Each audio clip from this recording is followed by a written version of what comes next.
भृगु शिव के प्रति बहुत गहराई से समर्पित हो गए थे और वे बहुत स्त्रैण बन गए थे। तो पार्वती को इससे थोड़ा गुस्सा आया, तो उन्होंने पार्वती से थोड़ा दूर हटने को कहा। शिव अपनी पत्नी और अपने भक्त के बीच चल रहे इस झगड़े से हैरान थे।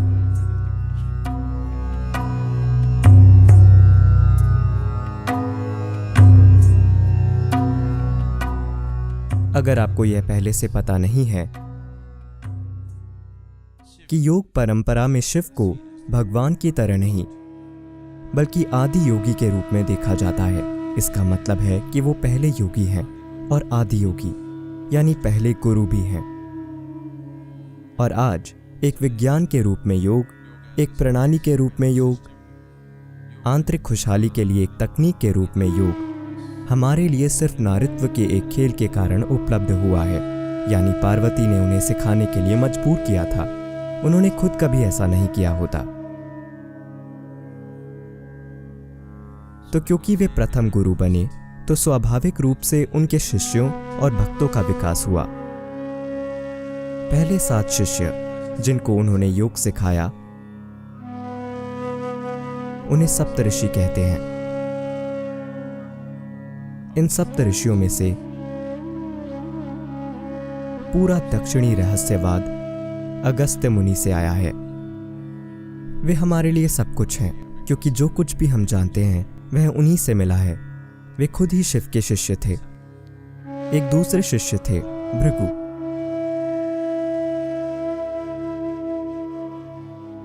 भृगु शिव के प्रति बहुत गहराई से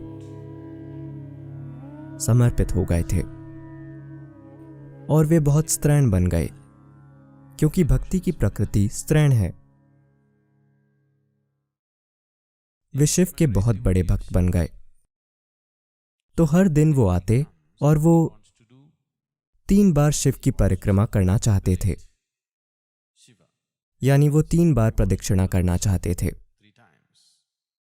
इसके बिना वो अपना दिन शुरू नहीं करते थे। और पार्वती वहीं पर थी। तब तक वे भी पूरी तरह से आत्मज्ञानी बन चुकी थीं। लेकिन भृगु उन्हें पूरी तरह से अनदेखा करके सिर्फ शिव के चारों ओर घूमते थे, उन दोनों के चारों ओर कभी नहीं। तो पार्वती को इससे थोड़ा गुस्सा आया। तो एक दिन वो शिव के पास बैठ गईं। तब भृगु आए और देखा कि पार्वती के चारों ओर घूमे बिना शिव के चारों ओर घूमने का कोई तरीका नहीं है। तो उन्होंने पार्वती से थोड़ा दूर हटने को कहा। ऐसा तरीका एक भक्त का होता है। वे तार्किक नहीं होते, बहुत स्त्रैण होते हैं, लेकिन वे बहुत तीव्र होते हैं। पार्वती ने कहा, मैं दूर क्यों हटूं? उन्होंने कहा, मैं सिर्फ भगवान के चारों ओर घूमूंगा, आपके नहीं। भृगु ने देखा कि सिर्फ शिव के चारों ओर घूमने के लिए जगह काफी नहीं है, तो उन्होंने खुद को एक चूहे में बदल दिया और पार्वती को अनदेखा करके या पार्वती को परिक्रमा में शामिल न करते हुए सिर्फ शिव के चारों ओर घूमने लगे। So Shiva was just amused by this tiff that is going on between his wife and his devotee. Shiv अपनी पत्नी और अपने भक्त के बीच चल रहे इस झगड़े से हैरान थे। उन्होंने पूरी बात का जायजा लिया और उन्होंने बस यह देखने के लिए कि अब भृगु क्या करेंगे, पार्वती को झपटकर अपनी गोद में बैठा लिया। अब वह पार्वती की परिक्रमा किए बिना शिव की परिक्रमा कैसे करेंगे, क्योंकि वो उनकी गोद में बैठी हैं। तब भृगु ने खुद को एक पक्षी में बदल दिया और बस शिव के चारों ओर घूमने लगे।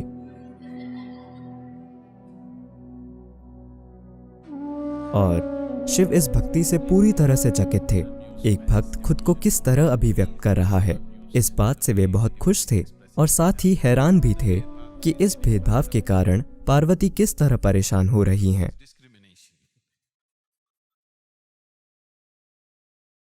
तो शिव ने कहा, ठीक है, चलो देखते हैं कि अब तुम क्या करोगे। तो उन्होंने पार्वती को खुद के एक हिस्से के रूप में शामिल कर लिया। शिव आधे पार्वती बन गए थे और आधे स्त्री आधे पुरुष। वे आधे आदमी आधे औरत हैं। अगर कोई यह जानता है कि इसे पूरी सीमा तक कैसे पोषित किया जाए, तो यह आधा पुरुष आधा स्त्री बन जाएगा, और ये ऐसा ही होगा। तो इसे अर्धनारी कहते हैं, जहाँ वे आधे आदमी और आधे औरत हैं। तो उन्होंने पार्वती को अपना एक हिस्सा बना लिया, बस ये देखने के लिए कि अब भक्त क्या करेगा। अब भृगु ने खुद को मधुमक्खी बना लिया और सिर्फ दाहिने पैर के चारों ओर घूमने लगे।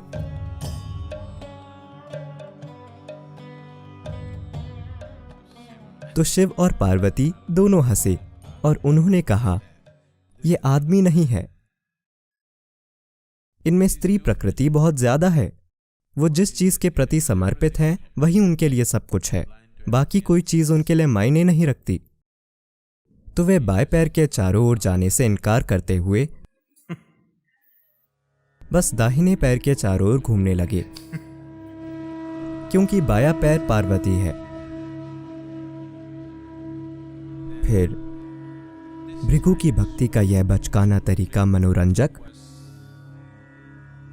और अच्छा था, लेकिन साथ ही शिवा नहीं चाहते थे कि भृगु अपनी भक्ति में खो जाएं और अस्तित्व की परम प्रकृति से चूक जाएं। तो वे सिद्धासन की योग मुद्रा में बैठ गए, जहां उनके पैर या उनके शरीर के किसी दूसरे हिस्से की परिक्रमा करने का कोई तरीका नहीं था। If he has to do it, he has to do it for both these principles of feminine and masculine. अगर उन्हें ऐसा करना है तो उन्हें इसे नारित्व और पुरुषत्व दोनों ही सिद्धांतों के लिए करना होगा।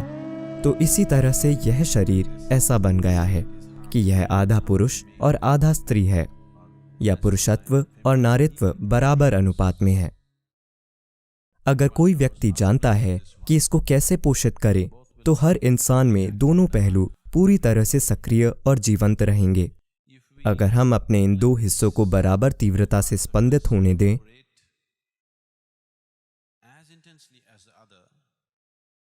तो हम में से हर एक अपने आप में 100% पुरुष और 100% स्त्री हो सकता है। योग का पूरा विज्ञान इस पर आधारित है कि आपको अपने अंदर न तो पुरुषत्व से चूकना चाहिए और न ही नारित्व से, क्योंकि इनमें से एक अकेला अधूरा जीवन होगा। अब जब हम योग कहते हैं तो हम एक ऐसी आयाम की बात कर रहे हैं जो सर्वसमावेशी है। यह एक कसरत या सेहत बनाने की प्रक्रिया नहीं है। यह मनुष्य के परम कल्याण के बारे में है, जिससे आप जीवन के किसी भी पहलू को बाहर नहीं रख सकते। यह सभी आयामों से परे एक आयाम प्राप्त करने के बारे में है। यह एक ऐसी प्रणाली और विधि के बारे में है जो आपके अपने मौजूदा तंत्र को चैतन्य तक पहुंचने की एक सीढ़ी की तरह इस्तेमाल करती है, ताकि आपका शरीर, आपका मन, आपकी भावना और आपकी ऊर्जाएं चैतन्य तक ले जाने की सीढ़ी बन जाए। यानी आप खुद को अपनी परम प्रकृति की दिशा में एक सोपान बना लें।